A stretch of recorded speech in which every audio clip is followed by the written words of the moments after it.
जी का स्मरण किया। उसके स्मरण करने से जहां श्री अग्रदेवाचार्य जी जो महाराज थे वो ठाकुर जी का मानसी में सेवा कर रहे थे, उस से वहां बैठे बैठे उस नाव को जो समुद्र में हिचकोले ले रही थी दूर हटा दिया, किनारे की ओर कर दिया और कहा, गुरुदेव नाव तो अपने उस स्थान से बहुत दूर हो गई, आप ठाकुर जी की सेवा करते रहे। जब यह दूसरी घटना घटित हुई तो श्री अग्रदेवाचार्य जी समझ गए यह बालक बड़ा ही होनहार है और इसकी दृष्टि वहां तक पहुंच गई। मानसी में मैं ध्यान कर रहा हूं, इसलिए चित्तवृत्ति मेरी खिंचनी चाहिए थी।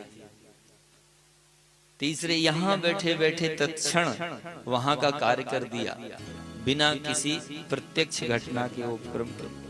अतः बड़े प्रसन्न हुए और आशीर्वाद स्वरूप कहा, वत्स जिन संतों की कृपा से, जिन भक्तों की कृपा से तुम्हें यह सामर्थ्य प्राप्त हुई है, उन्हीं भक्तों के चरित्रों का, उनके घटनाओं का, उनके द्वारा की गई तपस्या का और उनके द्वारा जैसे भगवान की प्राप्ति, ऐसे भी भक्त हुए हैं जिन्होंने भगवान को इस रीति से प्राप्त किया है।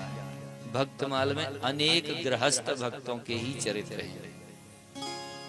गृहस्थ होकर के भगवान की प्राप्ति कैसे की जा सकती है, इस बात को इन भक्तमाल के विभिन्न भक्तों के चरित्र के माध्यम से हम लोग श्रवण कर सकते हैं।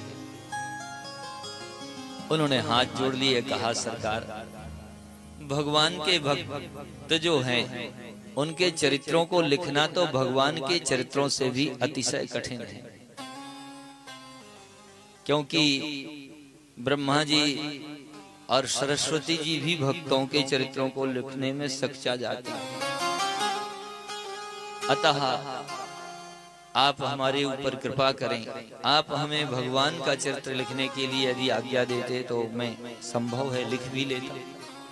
तब श्री नाभादास जी महाराज ने उन अपने श्री गुरुदेव भगवान की आज्ञा और अनुग्रह से इस भक्तमाल का लेखन प्रारंभ किया और वह भक्तमाल जब तैयार हो गई तब श्री प्रिया प्रियतम युगल सरकार को अर्पण कर दिया। क्योंकि कोई भी कर्म करने के पश्चात सफल तभी होता है जब वह भगवान को निवेदित कर दिया जाए, अर्पण कर दिया जाए।